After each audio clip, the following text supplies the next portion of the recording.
Apporter une solution durable à la déforestation à la périphérie du parc national de Taï, l'agroforesterie communautaire apparaît comme une alternative. Ce site a été inscrit sur la liste des réserves biosphériques de l'UNESCO. Nous avons pour objectif de conserver ces sites pour qu'ils gardent toutes ces valeurs pour les générations futures. Notre mission, ce n'est pas de développer de l'agroforesterie. Notre mission, c'est la conservation du parc national de Taï. La domestication des ressources végétales, notamment des plantes forestières et fruitières utiles, sont des éléments de réponse à ces problèmes d'ordre écologique, économique, social et culturel. Les populations ont l'habitude de consommer certaines espèces végétales. Ces plantes n'étant plus à leur disposition dans les plantations, alors ils vont les chercher là où elles sont. On a réfléchi avec les collègues, on s'est dit, on va faire une synthèse bibliographique. Est-ce que ces plantes-là peuvent être domestiquées pour que chacun ait son arbre? C'était difficile au début. On a commencé par l'hivergia et on a fait une pépinière. Le saco là, nous on plante ça pour pouvoir préserver ce qui est dans le parc. Quand nous on a ça ici, aux alentours de nous ici, on n'a pas besoin d'aller là-bas pour aller chercher. Moi j'ai eu la chance, c'est que les bois même que j'ai plantés même, peut-être ce qui est dans le parc national de Taï, ça ne me dépasse pas trop. Pourquoi bon de rentrer dans le parc encore? Peut-être tu vas faire 5 km avant de trouver le bois de Sako. La forêt c'est fatigue qui est dedans. Donc moi j'en ai déjà pour moi. Si ça là même ça va produire, moi seul même je ne peux pas utiliser ça. L'agroforesterie présente de nombreux avantages pour les communautés riveraines du parc national de Taï. Si tu as au moins 300 pieds, même si les 100 pieds ils ont produit, l'autre n'a pas produit. Ça, c'est de l'argent, plus son argent de cacao. Je suis fier de ça. Ce qui nous a motivés davantage dans cette affaire, c'est que le cacao appartient aux hommes. Les femmes ne bénéficient pas du fruit et des retombées du cacao. Et les femmes contribuent énormément à la scolarisation des enfants. Donc on a axé nos stratégies sur les femmes et on a vu que des hommes ont commencé à s'y intéresser. Le fruit du saco, nous, on aime beaucoup ça ici. D'abord pour la consommation et puis maintenant ça nous rapporte beaucoup d'argent. Parce qu'on vend. C'est pour cela que nous on cultive. Maintenant quand il y a des arbres dans nos plantations autour de nous, c'est un privilège pour nous. Parce que cette forêt-là, elle nous permet de recevoir la pluie.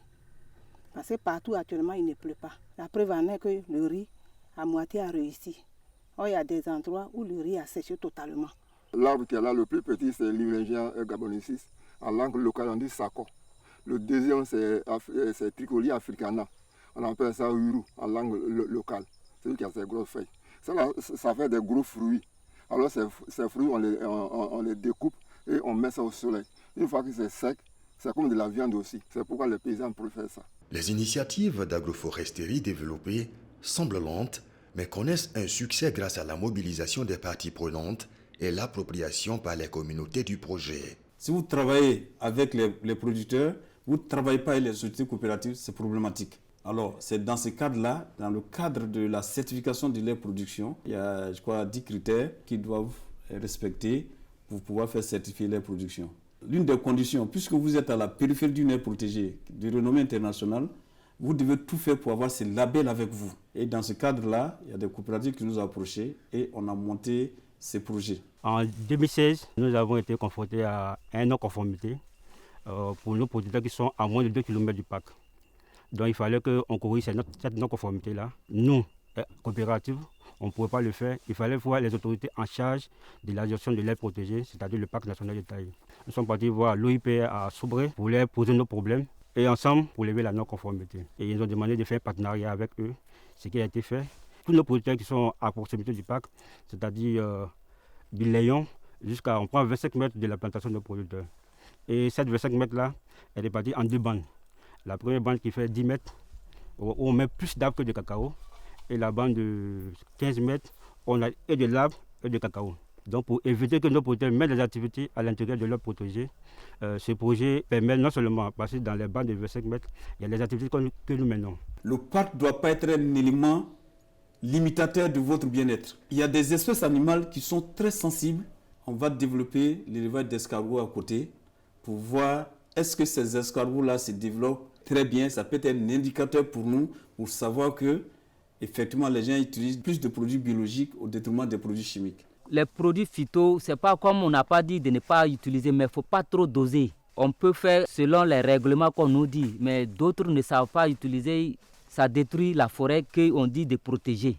Même si tu vas doser tes médicaments, il ne faut pas que ça soit à côté des forêts, il faut le laisser à hectare et puis tu vas faire ton travail avec. En termes de résultats, notez que nous avions axé toute notre stratégie sur un échantillon de 25 producteurs, puis 50 femmes qui devraient s'impliquer dans la production d'escargots. Nous sommes concentrés sur environ 7 hectares, d'abord comme un site pilote. C'est un très bon projet. Dans l'intérêt de la population, j'ai décidé d'offrir un hectare. On a une limite de plus de 400 km sur terre ferme.